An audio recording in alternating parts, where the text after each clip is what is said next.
Not that long ago, Stalker 2 was released. I dropped it after a few hours. It was a buggy mess, but it got me itching for more post-apocalyptic games.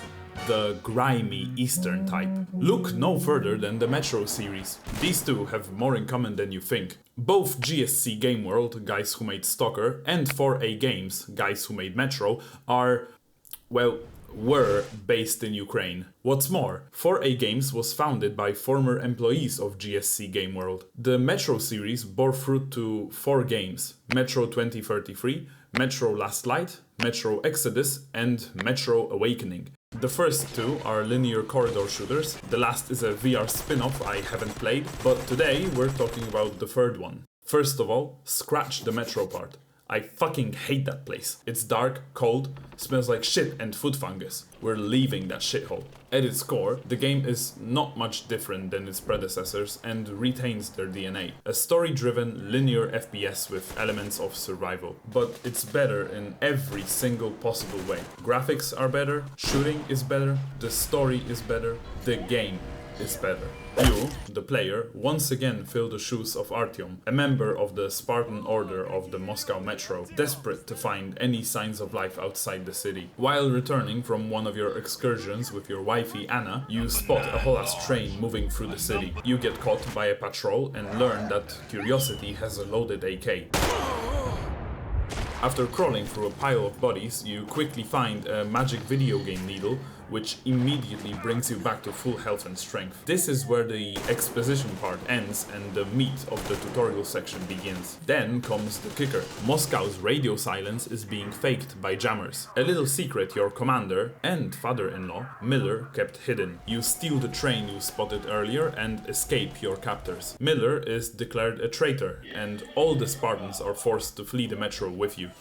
The real game begins on the marshy banks of the Volga River in spring. A fortified railway bridge held by a local faction forces you to stop the Aurora. A whole region opens up for you to explore with equipment upgrades to find and side quests to complete. You get a map with some marked locations, but you're free to take your time and explore as much as you want to. There are 2 ways to experience this game. Besides the standard difficulty options, easy, normal, hardcore, there is a mode called Ranger Hardcore, which I was playing, and I highly recommend, no, I compel you to do the same. It turns off most of your HUD, makes ammo and resources a lot more scarce, turns off quick saves, and enemies spot you quicker and at longer distances. It will, at times, test your patience, especially when saves are few and far between.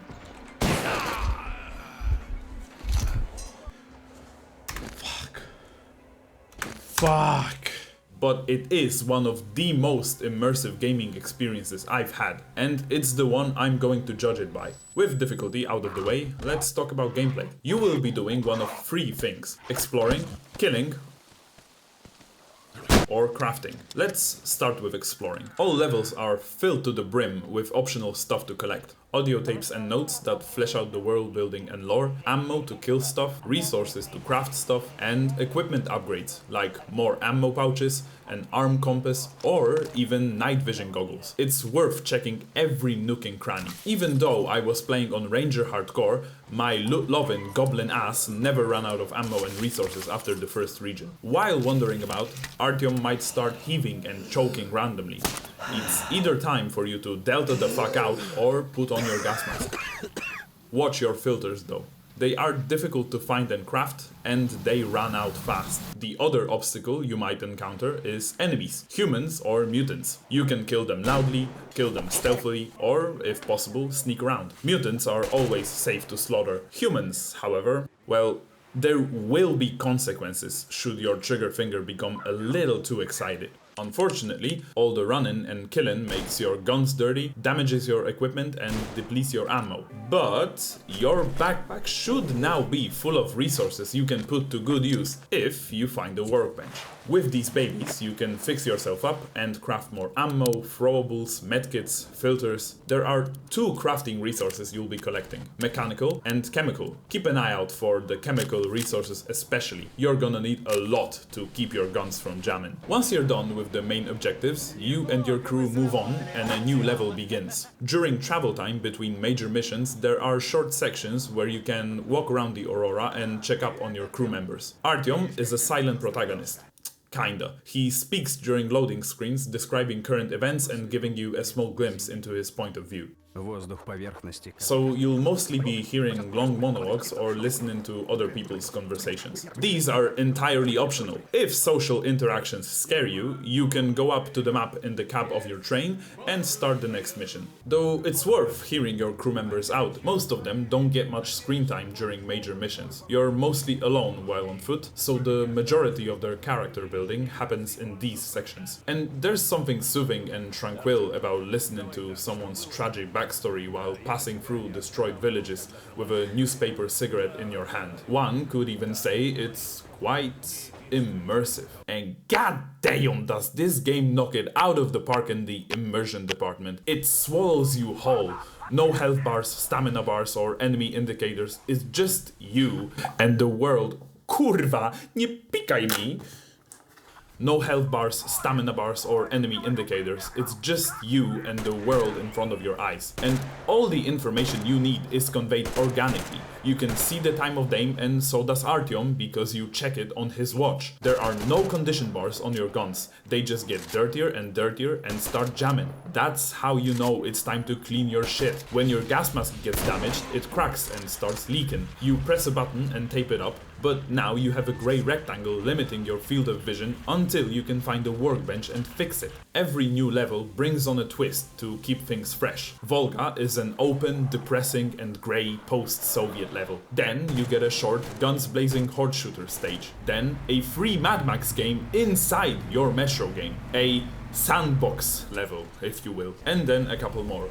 New weapons, equipment and enemies get sprinkled in until the very end. This game keeps you on your toes at all times, and it all looks great. Seriously, this is a 6-year-old game and it hasn't aged one bit. This was one of the first titles with ray tracing as a major marketing point, and it does wonders, especially indoors. It had me regularly stopping and just enjoying the vistas. There is one more mechanic worth discussing. This is a narrative-driven game, but the story isn't set in stone. Your actions and choices will influence how your journey plays out. Like other mechanics, it's subtle and doesn't intervene in gameplay. There are no dialogue boxes, no pop-ups in the corner of your screen saying, "Anna will remember this." However, if you pay attention to what different characters are saying, you might hear Miller ask you to avoid casualties if possible.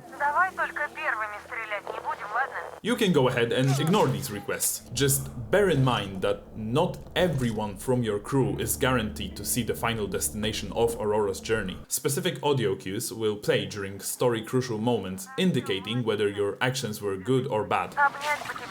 There are 2 major endings for this game, and your choices will determine which one you'll see. After you're done with the main story, there are 2 DLCs for you to play. The first one is The Two Colonels. It's a linear 3-hour story set 1 year before the events of the campaign. It shows the demise of the Novosibirsk metro population. You get a flamethrower, which is pretty neat. The main character now has an actual voice, which he uses to speak with other people. This is such a welcome change, it makes me wish Artyom wasn't a silent protagonist. One-on-one interactions are so much better when it isn't just one guy's endless monologue spouted to a mute. The second DLC, Sam's Story, is better and bigger than The Two Colonels. You play as Sam right after the events of the campaign. You leave the Spartans behind and try to find a way to America. This brings you to the coastal city of Vladivostok, destroyed and flooded. Turns out there's a working nuclear submarine here. You just need to get the fuel rods. Of course,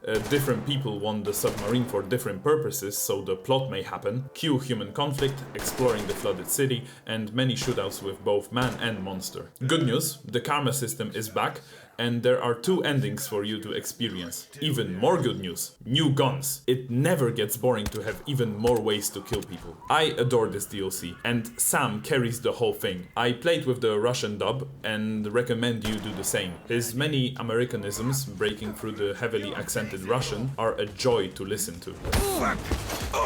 The main campaign is a blast, the DLCs are solid. This is a prime example of a good fucking game. If you're craving some Eastern hopeless post-apocalyptic vibes and a good story to go along with that, this is the place.